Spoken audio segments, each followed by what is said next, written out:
Hello my dear friends, welcome back to मैटिस classes. तो हम चैप्टर को आगे बढ़ाते हैं। आज का हमारा टॉपिक रहेगा कोऑपरेटिव सिक्योरिटी। ठीक है, इसका मतलब क्या होता है कि क्या क्या चीजें जो है वो कोऑपरेशन से सुलझ सकती हैं। मतलब किस तरीके से हम कोऑपरेट करके वर्ल्ड में जो थ्रेट पैदा हो रहा है, चाहे वो ट्रेडिशनल वाला हो चाहे वो नॉन ट्रेडिशनल वाला हो, तो उससे हम कैसे निपट सकते हैं, उसके लिए हम क्या सिक्योरिटी कर सकते हैं, मिलजुल के क्या काम कर सकते हैं, तो उसके बारे में यहाँ पे बात करेंगे। तो जैसा कि हमने देख लिया स्टूडेंट की सिक्योरिटी जो है वो दो तरीके की होती है। एक होती है ट्रेडिशनल नोशन ऑफ सिक्योरिटी, दूसरा होता है non traditional notion of security. ठीक है, तो ट्रेडिशनल में हम लोगों ने किसके बारे में बात की थी कि जहां पे सैन्य बल, जहां पे आर्मी का यूज हो, जहां पे मिलिट्री का यूज हो, मतलब आपकी जो देश की सरकार है वो मिलिट्री का यूज करके और क्या कर रही है, अपने देश को बचा रही है थ्रेट से। तो ये क्या है, ये आ जाएगा आपका यहाँ पे ट्रेडिशनल में। लेकिन नॉन ट्रेडिशनल में क्या देखा था हम लोगों ने कि किस तरीके से लोग जो है वो गरीबी से जूझ रहे हैं। ठीक है, कैसे जो है लोग ह्यूमन थ्रेट जो है, ह्यूमन सिक्योरिटी को जो थ्रेट हो रहा है, चाहे वो गरीबी से हो चाहे वो डिजास्टर से हो, मतलब किसी भी तरीके से यहाँ पे लोगों के जीवन के ऊपर जो आपदा आन पड़ती है, तो उससे हमें कैसे बचा जाए, तो उसके लिए हम यहाँ पे क्या बात करेंगे, नॉन ट्रेडिशनल की। ठीक है, तो ये हमने देख लिया था यहाँ पे। अब यहाँ पे बात हो रही है कि ट्रेडिशनल थ्रेट्स में जैसे हम मिलिट्री को यूज कर लेते हैं ना, तो मिलिट्री हर जगह पॉसिबल नहीं है। अब सपोज करो कि आपको अपने देश में से गरीबी हटानी है, तो क्या आप उसके लिए मिलिट्री को लगाओगे क्या? तो मिलिट्री क्या कर सकती है? मिलिट्री गरीबी को खत्म कर सकती है? नहीं कर सकती है। डिजास्टर है, ठीक है, नेचर के द्वारा अगर डिजास्टर आ रहा है, तो यहाँ पे मिलिट्री क्या कर सकती है? नहीं कर सकती है। लेकिन यहाँ पे क्या बोल रहा है कि हर चीज के लिए मिलिट्री फोर्सेस की जरूरत नहीं है। हाँ, एक हद है, जैसे कि टेररिज्म है, इसके लिए मिलिट्री काम आती है, ह्यूमन राइट्स को बचाने के लिए काम आ सकती है, लेकिन सारी जो डिफिकल्टीज है वो मिलिट्री खत्म नहीं कर सकती। जैसे फॉर एग्जाम्पल पॉवर्टी है, इसमें मिलिट्री का क्या काम है? ठीक है, क्या वो बोल देगी कि भाई पॉवर्टी मत आओ, गरीबी मत आओ लोगों के पास? तो ऐसा नहीं होगा। मैनेज माइग्रेशन, लोग जो है एक जगह से दूसरी जगह प्रवास करते हैं, एक जगह से दूसरी जगह जाके बस जाते हैं, तो उसकी वजह से गरीबी होती है। कैसे होती है? जैसे वो जैसे आपके देश में बाहर के जो लोग हैं वो आके यहाँ माइग्रेट करेंगे, तो यहाँ के रिसोर्सेस को खत्म करेंगे, उसकी वजह से यहाँ पे लोगों की जो जरूरतें हैं वो पूरी नहीं हो पाएंगी और ऐसे गरीब होते जाएंगे। ठीक है, रेफ्यूजीज मूवमेंट जो चलते हैं, एपिडेमिक्स वगैरह है, जो महामारियां फैलती है, तो इसमें सैन्य बल का, इसमें मिलिट्री का क्या रोल है? इसमें तो ये कुछ कर ही नहीं सकती ना। तो इसीलिए यहाँ पे बोल रहे हैं कि भाई मिलिट्री पे पैसा आप खर्च करते हो, मिलिट्री को बनाने के लिए आप पैसा खर्च करते हो, उसके साथ साथ आपको नॉन ट्रेडिशनल चीजों पे भी ध्यान देना पड़ेगा। जैसे पॉवर्टी को हटाने के लिए, एपिडेमिक्स वगैरह के लिए क्या करना चाहिए, है ना, जो रेफ्यूजीज मूवमेंट होते हैं उनके लिए कैसे कैंप्स बेस वगैरह बनाने चाहिए, और किस तरीके से आप जो है वो डिजास्टर मैनेजमेंट वगैरह भी कर सकते हो। तो ये सारी चीजें जो है हमने यहाँ पे देखी। यहाँ पे हर जगह जो मिलिट्री फोर्सेस है ये काम नहीं आती है, बल्कि अगर हम हर चीज में लगाएंगे तो मिलिट्री क्या करेगी, चीजों को और वर्स्ट भी कर सकती है। ठीक है, जैसे फॉर एग्जाम्पल लें कि कोरोना क्या है, एक एपिडेमिक है, एक महामारी है। ठीक है, अब यहाँ पे क्या है, रोल कौन प्ले कर रहा है? यहाँ पे वायरस रोल प्ले कर रहा है ना, वायरस मार रहा है लोगों को। अब यहाँ पे क्या है, जैसे चाइना से ये निकला है, तो क्या हम अपनी मिलिट्री को ले जाके चाइना के पास खड़ा कर दें कि भाई तुमने ये कोरोना क्यों फैलाया? ठीक है ना, तो यहाँ पे हम इसको यूज नहीं कर सकते। हम क्या कर सकते हैं, सारे लोग मिलके इसका निवारण निकाल सकते हैं कि इसका क्या मतलब, कैसे इससे बचा जाए। इस तरीके से हम यहाँ पे सोच विचार करके चीजों को हैंडल कर सकते हैं, लेकिन यहाँ पे हर जगह मिलिट्री नहीं यूज कर सकते। ठीक है, तो यहाँ पे यही बोल रहा है कि मोर इफेक्टिव स्ट्रेटेजी क्या हो सकती है, इंटरनेशनल कोऑपरेशन हो सकता है, सहयोग हो सकता है। सारे कंट्रीज जो है मिलके सहयोग करें एक दूसरे का, तब जाके चीजें जो है वो सुलझ सकती हैं। ठीक है, तो यहाँ पे कॉपरेशन जो है ये क्या हो सकता है, बायलेटरल भी हो सकता है, दो कंट्रीज के बीच में भी हो सकता है। डिपेंड करता है कि चीज कितनी ज्यादा वर्स्ट है, या मतलब अगर सपोज करो कि चीजें दो ही देश जो है उसको सुलझा दे रहे हैं, तो बायलेटरल तरीके से वहां पे हैंडल हो जाएगा। लेकिन अगर दिख रहा है कि पूरे वर्ल्ड में चीजें जो है बहुत ज्यादा खतरनाक हो गई जैसे कोरोना, तो यहाँ पे बायलेटरल नहीं हो सकता है। यहाँ पे क्या होगा, यहाँ पे हमको ध्यान देना पड़ेगा कि सब लोग जो है कैसे सहयोग करें, किस तरीके से क्या इसका उपाय निकालें। तो यहाँ पे जो इसको हेड करेगा वो WHO होगा, वर्ल्ड हेल्थ ऑर्गेनाइजेशन के थ्रू यहाँ पे जो है चीजें जो है एक्सपेरिमेंट की जाएंगी कि क्या क्या वैक्सीनेशन इसके हो सकते हैं, क्या क्या दवाइयां हो सकती हैं। और जैसे एग्जाम्पल ले लें, नेचुरल डिजास्टर्स जो आते हैं, तो पूरे वर्ल्ड के लिए जैसे ग्लोबल वार्मिंग जो है एक प्रॉब्लम बन चुकी है, तो यहाँ पे ये ग्लोबल चीज है। इसमें यहाँ पे एक कंट्री के दूसरे कंट्री से ऐसे काम नहीं चलेगा, यहाँ पे सारे कंट्रीज को मिलके जो है सहमति देके कोई ना कोई उपाय तो निकालना पड़ेगा। ठीक है, तो यहाँ पे बोल रहा है कि डिपेंड करता है कि वो मैटर कितना बड़ा है, वो थ्रेट कितना बड़ा है। ठीक है, तो यहाँ पे रीजनली, कॉन्टिनेंटल, ये हर तरीके से यहाँ पे जो है कॉपरेशन हो सकता है, चाहे रीजनल बेस पे हो यानी क्षेत्रीय बेस पे हो, मतलब थोड़े से एरिया के लोग ही जो है इसको हैंडल कर रहे हैं प्रॉब्लम को, या कॉन्टिनेंटल बेस पे भी हो सकता है और ग्लोबल बेस पे भी हो सकता है। ठीक है, तो यहाँ पे जो है कॉपरेशन किसी भी लेवल का हो सकता है। और यहाँ पे जो कोऑपरेटिव सिक्योरिटी के लिए जो बॉडीज की जरूरत है, जो प्लेटफॉर्म की जरूरत है, जो यहाँ पे जो संगठन वगैरह है, तो इसमें यहाँ पे इंटरनेशनल और नेशनल दोनों तरीके के संगठन हो सकते हैं, दोनों ऑर्गेनाइजेशन हो सकते हैं। जैसे फॉर एग्जांपल यहाँ पे दे रखा है वर्ल्ड हेल्थ ऑर्गेनाइजेशन, ये इंटरनेशनल लेवल का है। वर्ल्ड बैंक इंटरनेशनल लेवल का है, IMF इंटरनेशनल लेवल का है। तो पूरे वर्ल्ड के लिए यहाँ पे ये कुछ ऑर्गेनाइजेशंस के नाम दे रखे हैं जो आपका सहयोग करेंगे। ठीक है, और यहाँ पे ये क्या हो गए, ये गवर्नमेंटल ऑर्गेनाइजेशन हो गए। लेकिन कुछ जो है यहाँ पे गवर्नमेंट ऑर्गेनाइजेशन भी हैं जिसको हम NGOs बोल देंगे। उसमें क्या है, आपकी एमनेस्टी इंटरनेशनल है, ये ह्यूमन राइट्स की प्रोटेक्शन करती है। रेड क्रॉस है, प्राइवेट फाउंडेशंस एंड चैरिटीज हैं। ठीक है, तो ये क्या करती हैं, अपने लेवल पे यहाँ पे काम करती हैं, और ये भी वही कॉपरेशन कर रही हैं जो बाकी के प्लेटफॉर्म्स करते हैं, बाकी के जो ऑर्गेनाइजेशंस करते हैं ना। बस उनको क्या है कि जैसे ये यहाँ पे नेशनल लेवल पे इनका भाई सब जगह बोलबाला होता है, सब इनको बहुत अच्छे से बेहतर तरीके से जानते हैं। ये क्या है, NGO की टाइप का काम करती हैं। ठीक है, तो यहाँ पे जो है रिलीजियस ऑर्गेनाइजेशंस वगैरह है, ये भी काम कर सकते हैं। ट्रेड यूनियंस है, एसोसिएशन है, ये सारे इसके एग्जांपल दे रखे हैं। ये नॉन गवर्नमेंटल ऑर्गेनाइजेशंस हैं स्टूडेंट्स। ठीक है, और अगर नेक्स्ट अगर हम देखें तो यहाँ पे जो कॉपरेशन है वो और किस लेवल का हो सकता है, बिजनेस लेवल का हो सकता है। जैसे फॉर एग्जाम्पल जो लोगों ने अपना काम किया है, जैसे मदर टेरेसा जो है वो एक प्रोफेशनल नर्स थी। ठीक है, तो वो नर्स के थ्रू लोगों का किस तरीके से सेवा कर रही थी, लोगों को कैसे ट्रीट कर रही थी। तो यहाँ पे क्या है, अपने काम के साथ यहाँ पे वो सहयोग कर रही थी। तो मदर टेरेसा का हम एग्जाम्पल दे सकते हैं, और नेल्सन मंडेला का भी हम एग्जाम्पल यहाँ पे दे सकते हैं कि किस तरीके से उन्होंने अपार्थाइड को खत्म करवाया था साउथ अफ्रीका से, जहां पे गोरे और काले का जो भेद होता है। ठीक है स्टूडेंट्स, तो यहाँ पे हमने क्या देखा कि किस तरीके से जो कॉपरेशन है वो संभव हो सकता है किसी भी लेवल से, चाहे वो गवर्नमेंटल हो, चाहे वो नॉन गवर्नमेंटल हो, चाहे वो बिजनेस वाला हो। ठीक है, तो कैसे भी करके यहाँ पे जो है हम इन चीजों को सुलझा सकते हैं। आगे देखेंगे यहाँ पे कोऑपरेटिव सिक्योरिटी में ना फोर्स का बल यूज हो सकता है, तो किस वे में हो सकता है, किस वजह से हो सकता है। तो यहाँ पे ये तब हो सकता है स्टूडेंट्स कि अगर आपकी गवर्नमेंट जो है, किसी देश की जो गवर्नमेंट जो है वो अपने ही सिटीजन्स को किल कर रही है। जैसे फॉर एग्जाम्पल अगर हम देखें तो कुछ कंट्रीज है, जैसे अफगानिस्तान है। ठीक है, बहुत ही अनहैप्पी कंट्री है वो। वर्ल्ड में सबसे ज्यादा जो पीछे रैंकिंग है वो अनहैप्पीनेस में, वो इसी की आती है। उसका सीरिया को ले लो, है ना, लेबनान को ले लो। ये कुछ ऐसे कंट्री है जिनकी गवर्नमेंट जो है वो बहुत ज्यादा बेकार है और अपने ही सिटीजन्स को किल करती है। तो यहाँ पे क्या हो सकता है कि सिटीजन्स को बचाने के लिए, यहाँ के नागरिकों को बचाने के लिए हम बल का प्रयोग कर सकते हैं, फोर्स का प्रयोग कर सकते हैं। फोर्स में क्या आ जाएगा, आपका मिलिट्री यूज हो जाएगा। ठीक है ना, क्योंकि देखो ऑलरेडी जो पॉपुलेशन है, जो पीपल है, जो लोग हैं, वो पॉवर्टी से जूझ रही है, डिजीजेस से जूझ रही है, कुछ ना कुछ वायलेंसेस उनके साथ होते रहते हैं। तो ऐसे में अगर आपकी गवर्नमेंट भी आपका सहयोग नहीं कर रही है और उल्टा आप और ज्यादा परेशान हो रहे हो वहां पे किलिंग और एट्रोसिटीज से, तो यहाँ पे जो है हम बल का प्रयोग कर सकते हैं। और यहाँ पे जो मिलिट्री यूज है वो मोस्टली यूज हो सकता है टेररिज्म से लड़ने के लिए। टेररिज्म मतलब अपने लोगों को टेरर से बचाने के लिए। इंटरनेशनल टेरर जो है, जैसे पूरे वर्ल्ड में फैला हुआ है, टेररिज्म का कोई कंट्री नहीं होता है पर्टिकुलर। तो यहाँ पे किसी भी कंट्री में जो है थ्रेट हो सकता है टेररिज्म को लेके, तो उनसे बचाने के लिए यहाँ पे हम जो है मिलिट्री का यूज कर सकते हैं। ठीक है, और जो नॉन ट्रेडिशनल है, यहाँ पे तो क्या करना पड़ेगा, नॉन ट्रेडिशनल का मतलब है यहाँ पे लोगों का बहुत ज्यादा महत्व हो जाता है। जैसे उनको क्या है, गरीबी से बचाओ, डिजास्टर से बचाओ, बीमारियों से बचाओ, एपिडेमिक से बचाओ, टेररिज्म से बचाओ, ह्यूमन सिक्योरिटी जिसके अंदर आ जाती है। तो यहाँ पे जो है ये सबसे अच्छी चीज है कि ये इसका एरिया इतना ज्यादा बड़ा है कि यहाँ पे काम जो है वो कलेक्टिवली ही किया जा सकता है।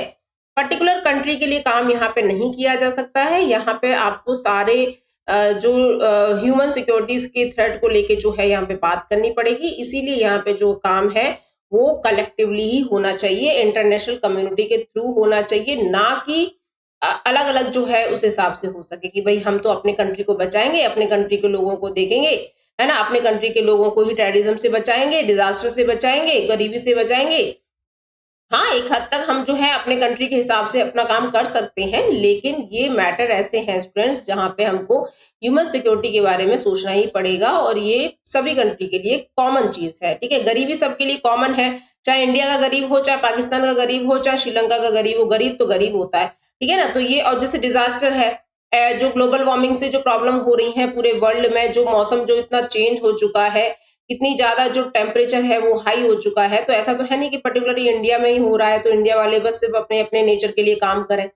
हाँ, हम एक सहयोग कर सकते हैं, अपने अपने कंट्री के हिसाब से पहल कर सकते हैं कि भाई हम कितना काम कर रहे हैं, आप कितना काम कर रहे हो, लेकिन जो अफेक्ट पड़ेगा ना वो पूरे वर्ल्ड वाइड ही पड़ेगा। ठीक है ना, तो आगे देखते हैं यहाँ पे इंडिया सिक्योरिटी स्ट्रेटजी। अब यहाँ पे बात हो रही है कि इंडिया की क्या स्ट्रेटजी रही है सिक्योरिटी को लेके, कैसे उसने काम किया है इंडिया ने, तो इसके बारे में यहाँ पे बात करेंगे कि इंडिया क्या रोल प्ले करता है सिक्योरिटी को लेके।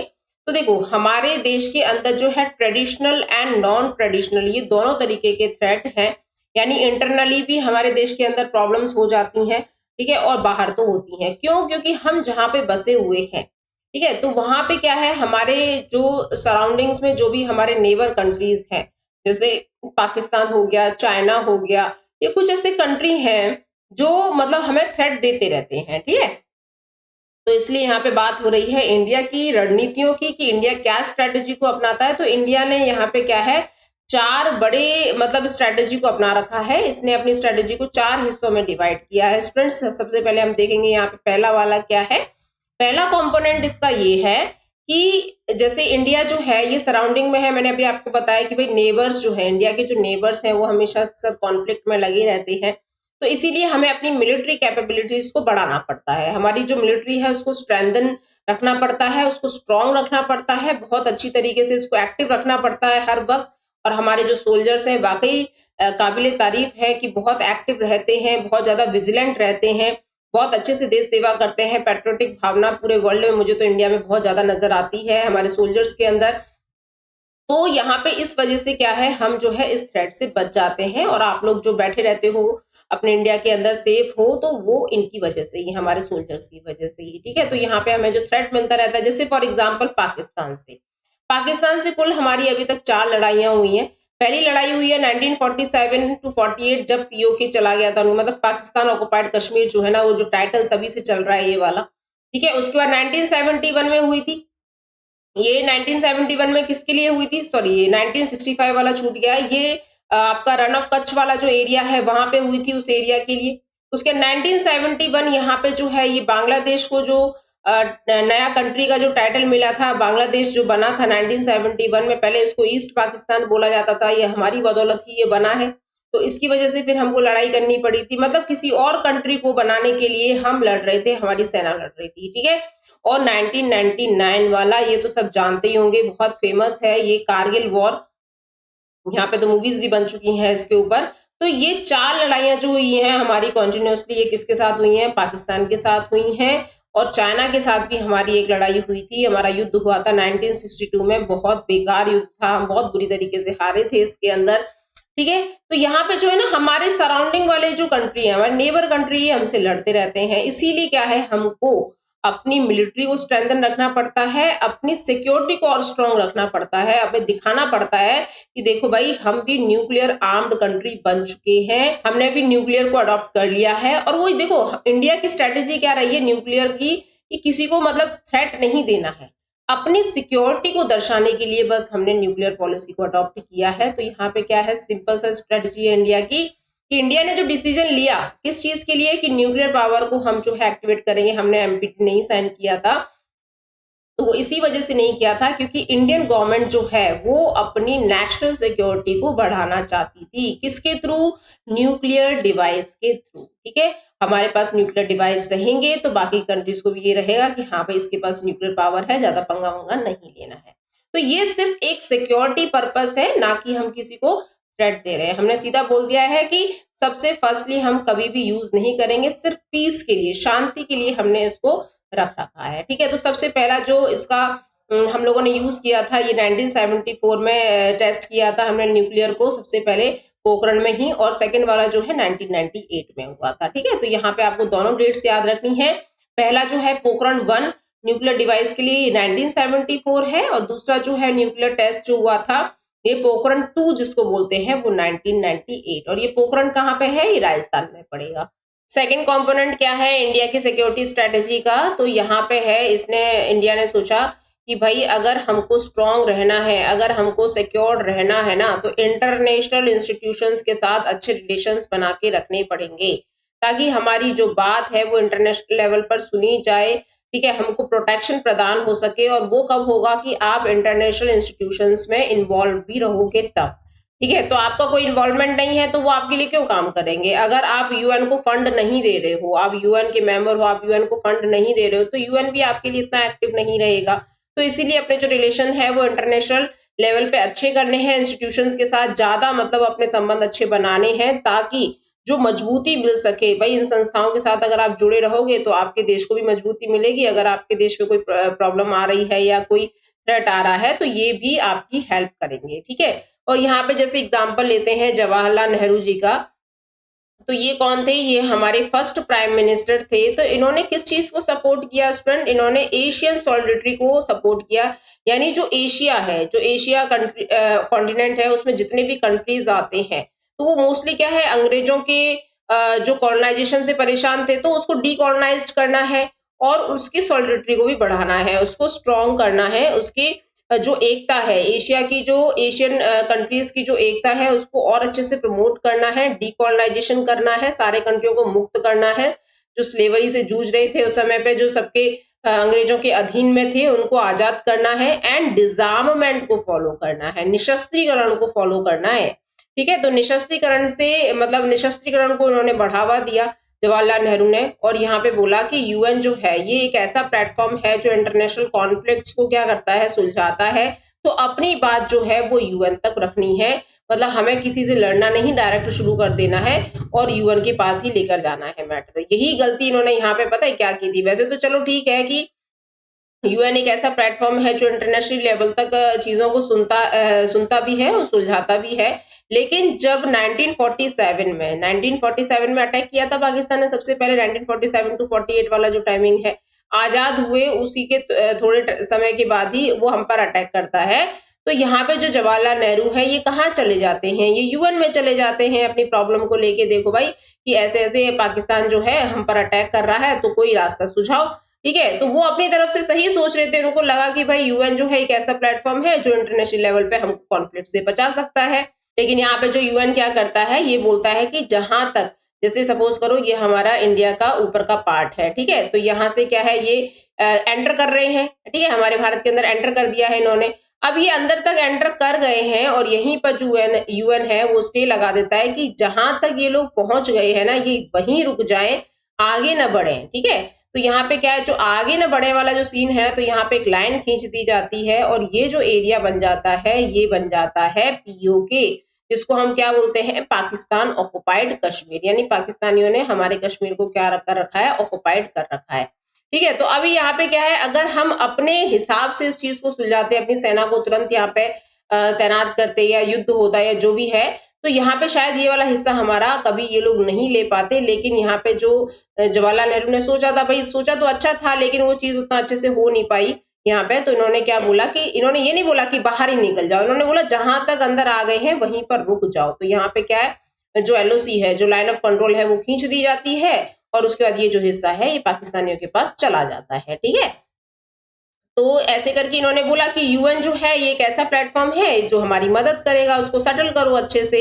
और इंडिया जो है इसने इनिशिएटिव्स लिया नॉन डिस्क्रिमिनेटरी का, यानी किसी से भेदभाव नहीं करना है, ठीक है, किसी के साथ पक्षपात नहीं करना है, सेम राइट्स मिलने चाहिए, सेम ऑब्लिगेशंस एंड राइट्स मिलने चाहिए सारे कंट्रीज को लेके, ठीक है। यहाँ पे जो है ये पार्शियलिटी चलती है कि भाई अमेरिका है, यूएसए और ये क्या कहते हैं, ये यूएसएसआर है, रशिया जो है, चाइना जो है, ये बहुत फ्रीक्वेंटली चीजों को यूज करते हैं। तो ऐसे ही सारे कंट्रीज के लिए सेम होना चाहिए, सेम राइट्स एंड ऑब्लिगेशंस होने चाहिए। किसी भी वेपन्स को लेकर, चाहे मास डिस्ट्रक्शन हो रहा है, कोई भी चीज हो रही है, मास डिस्ट्रक्शन देखो इसमें क्या चीजें आ जाएंगी आपकी, जो न्यूक्लियर पावर है, और जैसे बायोलॉजिकल बॉम्ब्स हैं, केमिकल बॉम्ब्स हैं, ये क्या होते हैं, बहुत घातक होते हैं, ये बीमारियां फैलाते हैं, बहुत ज्यादा रिएक्शन ये यहाँ पे जो केमिकल रिएक्शन है यहाँ पे इसके थ्रू होता है। तो ये सारी जो चीजें हैं ये सबके लिए इक्वलाइज्ड होनी चाहिए। अगर कोई यूज कर रहा है तो फिर सबके लिए सेम पॉलिसी यहाँ पे होनी चाहिए, सेम यहाँ पे जो कायदे हैं, जो नियम कानून है, सबके लिए सेम होना चाहिए, ठीक है।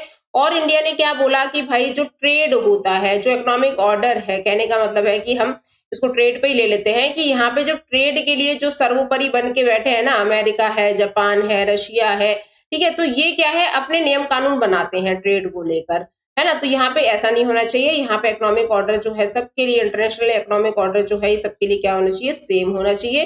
कहने का मतलब है कि सबके लिए सेम पॉलिसी होना चाहिए। ऐसा नहीं है कि कुछ कंट्री जो है वो अपने हिसाब से काम कर रहे हैं तो उनका चलो चलने देते हैं, बाकी कंट्रीज के लिए आपने मतलब रूल्स एंड रेगुलेशंस बना रखे, रेस्ट्रिक्शंस लगा रखे, तो ऐसा नहीं होना चाहिए, ठीक है।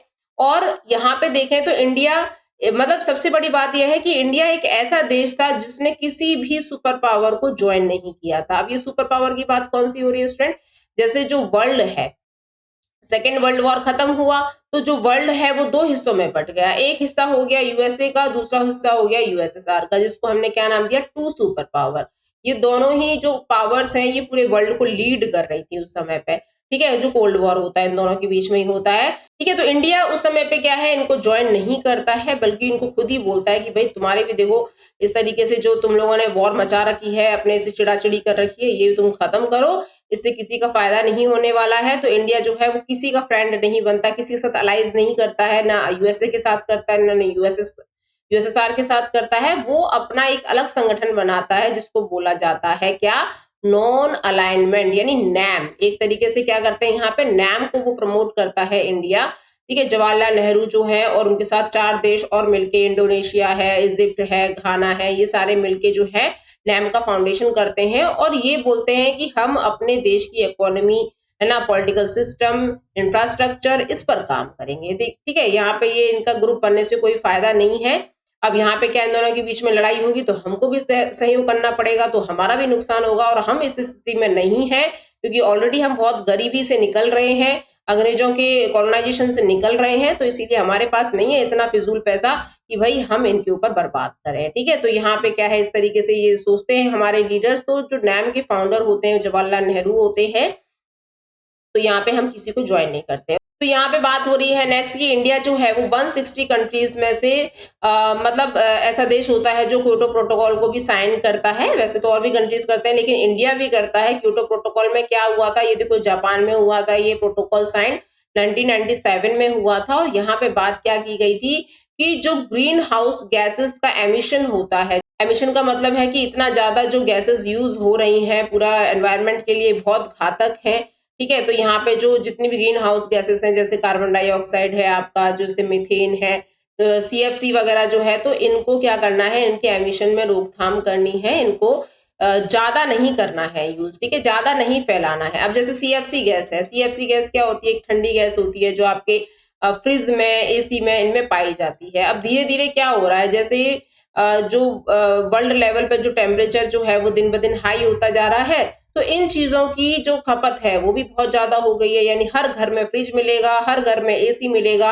अब इससे निकलने वाली जो गैसेस हैं स्टूडेंट, वो एनवायरनमेंट पे बहुत ज्यादा अफेक्ट करती हैं और जो क्या है एक घातक साबित होती जा रही है हमारे पर्यावरण के लिए। और जैसे नेक्स्ट गैस लेते हैं हम, कार्बन डाइऑक्साइड। ये जो गैस होती है स्टूडेंट, ये क्या होती है, ठंडी और बहुत ही भारी गैस होती है। जो भी ठंडी गैसें होती हैं वो भारी होती हैं और ये एनवायरनमेंट में ही घूमती रहती हैं, ये बाहर रिलीज नहीं हो पाती हैं।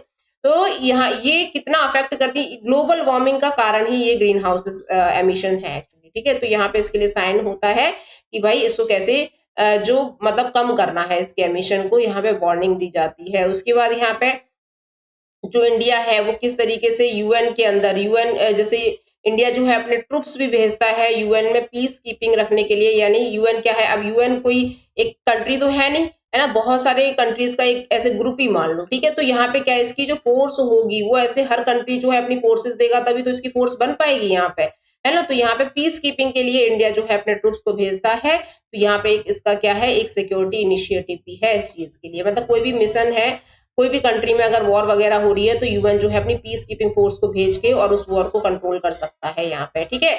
उसके नेक्स्ट कंपोनेंट यहाँ पे देखेंगे थर्ड वाला इंडिया का। देखो 4 कंपोनेंट्स की बात हो रही है कि इंडिया अपनी सिक्योरिटी को लेके कैसे जागरूक है तो थर्ड वाले में यहाँ पे बात हो रही है कि ये इंटरनली लेवल की है कि इंडिया के अंदर क्या चल रहा है। अभी तक हमने दोनों जो कंपोनेंट्स देखे वो इंडिया के बाहर थे, इंटरनेशनल लेवल के थे, लेकिन अब हम इंडिया के अंदर की बात करेंगे। अब देखो इंडिया बाहरी चीजों से तो जूझ ही रहा है, लेकिन साथ में इंटरनल प्रॉब्लम से भी जूझ रहा है। जैसे फॉर एग्जाम्पल हमारे देश के कुछ ऐसे राज्य हैं जैसे नागालैंड हो गया, मिजोरम हो गया, पंजाब हो गया, कश्मीर हो गया, ये क्या है बीच बीच में मतलब आवाज उठाते रहते हैं देश से अलग होने के लिए। ठीक है, तो नागा मूवमेंट हुआ था, नागालैंड में मूवमेंट हुआ था, इनको अपना अलग देश बनाना था। मिजोरम में भी सेम यही कांड है। पंजाब जो है ये तो अभी भी करता है, खालिस्तानी वगैरह ये सब की डिमांड करता है, कितनी बार देखा है। तो यहाँ पे कुछ ग्रुप ऑफ पीपल है जो इस तरीके से कंट्री को अलग करना चाहते हैं। यहाँ की जो पब्लिक है वो ऐसी नहीं है, लेकिन कुछ लीडर्स ऐसे होते हैं, कुछ लोग ऐसे होते हैं जो इस तरीके से भ्रांतियां फैलाते हैं। और जैसे कश्मीर है ना, तो यहाँ पे जो जैसे पाकिस्तान क्लेम करता है तो कश्मीर जो है वो पाकिस्तान का हिस्सा है। तो यहाँ की भी जो कुछ पब्लिक है वो बोलती है कि हमें पाकिस्तान के साथ रहना है। तो ऐसे करके इन सब मैटर्स पे भी इंडिया को ध्यान देना पड़ता है, इन सब से भी जूझना पड़ता है इंडिया को। मतलब एक बाहरी चीज तो है ही, लेकिन अंदर में भी जो कलेश मचा हुआ है उसको भी सुलझाना है, उसका भी ध्यान रखना है। तो यहाँ पे क्या है, ये कुछ ऐसे कंट्री हैं जो ब्रेक अवे होने की बात करते रहते हैं बीच बीच में। तो इनको क्या है, इंडिया जो है वो एक यूनिटी के साथ, मतलब नेशनल यूनिटी के साथ इनको जो है इनकी जो चीजें हैं वो बोल देता है कि भाई देखो अलग अलग रहने से कोई फायदा नहीं है, तुम्हारी जो डिमांड्स हैं, तुम्हारी जो फरमाइशें हैं वो तुम बोलो, हम पूरी करेंगे। ठीक है, तो अपने पॉलिटिकल सिस्टम से है, क्योंकि हमारा जो देश है एक डेमोक्रेटिक पॉलिटिकल सिस्टम को अपनाता है। तो ऐसे सूझबूझ से जो है इंडिया इन सब चीजों को हैंडल करता है यहाँ पे। और इसी वजह से फिर ये लोग क्या है अपनी जो मतलब डिजायर्स है, जो चीजें इनको चाहिए, किस वजह से ये लोग अलग होना चाहते हैं, इनकी क्या प्रॉब्लम है ना, उनको क्या चाहिए, तो उसके लिए फ्रीली यहाँ पे जो है अपना कम्युनिकेट कर पाते हैं। जो जितनी भी डिफरेंट कम्युनिटीज हैं ये फ्रीली कम्युनिकेट कर पाती हैं हमारे पॉलिटिकल पावर से, और बता पाती हैं कि भाई हमको इन इन चीजों की जरूरत है। जैसे फॉर एग्जाम्पल अभी लद्दाख में चला था कि भाई जो लद्दाख है उसको क्या होना है, उसको शेड्यूल में आना है, शेड्यूल 6 में उसको एंट्री लेनी है, ताकि जितने भी बाहरी जो संस्थाएं हैं, बाहरी जो इंस्टीट्यूशंस हैं, वो वहां पे नेशनल रिसोर्सेज को थ्रेट ना कर सके। वैसे वो बिल्कुल सही है, क्योंकि अभी हमारे देश में बहुत कम ही ऐसे एरियाज बचे हैं जहां पे नेशनल रिसोर्सेज जो है उनको प्रोटेक्ट किया जाए, नहीं तो सब यहाँ पे प्राइवेटाइजेशन में डूबा जा रहा है। ठीक है स्टूडेंट, फाइनली हम फोर्थ कंपोनेंट की बात करेंगे स्टूडेंट। तो यहाँ पे बात हो रही है कि कैसे अपने देश को इकोनॉमिकली डेवलप बनाना है, भारत को इकोनॉमिकली डेवलप बनाना है। ठीक है, तो जैसे भारत जो है लगातार प्रयास करता रहता है कि भाई गरीबी जो है इसको मिटाया जा सके, और जो इकोनॉमिक इनक्वालिटीज है इनको खत्म किया जा सके, लेकिन क्या है हम इसमें सक्सेस नहीं हो पाए हैं, इसमें सफल नहीं हो पाए हैं। आज भी हमारे देश में बहुत ज्यादा गरीबी है। ठीक है, अनइक्वल कंट्री है हमारा। क्यों है अनइक्वल कंट्री? क्योंकि जो रिच है वो बहुत ज्यादा रिच है, जो पुअर है, जो बेचारा गरीब है, वो और ज्यादा गरीब होता जा रहा है। तो यहाँ पे जो अनइक्वालिटी है ये भी बहुत ज्यादा फैली हुई है। यहाँ पे प्रयास लगातार रहते हैं, देखो सरकार जो है बीच बीच में पॉलिसीज लेकर आती रहती है गरीबों के लिए, कि जो ग्रामीण विकास योजना है, जो रोजगार योजना है, और क्या कह सकते हैं जो उनके आवासीय योजना है, जिनको जो घर रहने के लिए मिलेगा उसके लिए उनको पैसे दिए जाएंगे।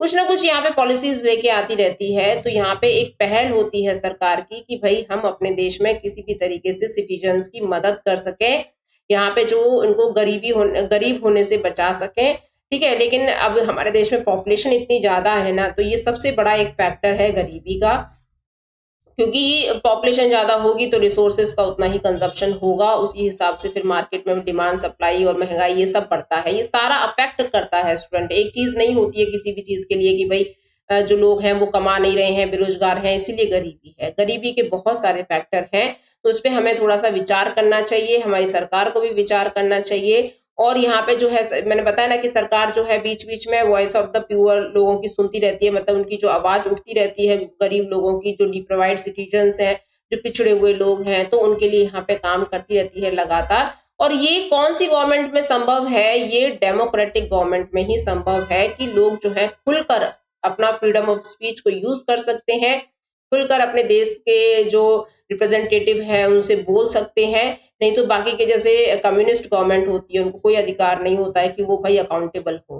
ठीक है, उनको कोई मतलब नहीं है कि वो अपने जनता के प्रति जो है इतने ज्यादा उनकी आवाज सुने, उनको बस जो करना होता है उस हिसाब से बॉर्डर देते हैं और काम हो जाता है। लेकिन यहाँ पे क्या है, जनता की सुनी भी जाती है, और एक डेमोक्रेटिक गवर्नमेंट जो होती है ये लोगों की ग्रेटर सिक्योरिटी के लिए भी योगदान देती है, लोग सिक्योर्ड रहते हैं, ठीक है, क्योंकि यहाँ पे मैंने बताया ना कि हर वर्ग की जो बात है वो सुनी जाती है। देखो हमारे देश में अगर बात नहीं सुनी जा रही तो हम प्रोटेस्ट कर सकते हैं, आंदोलन कर सकते हैं, धरना दे सकते हैं।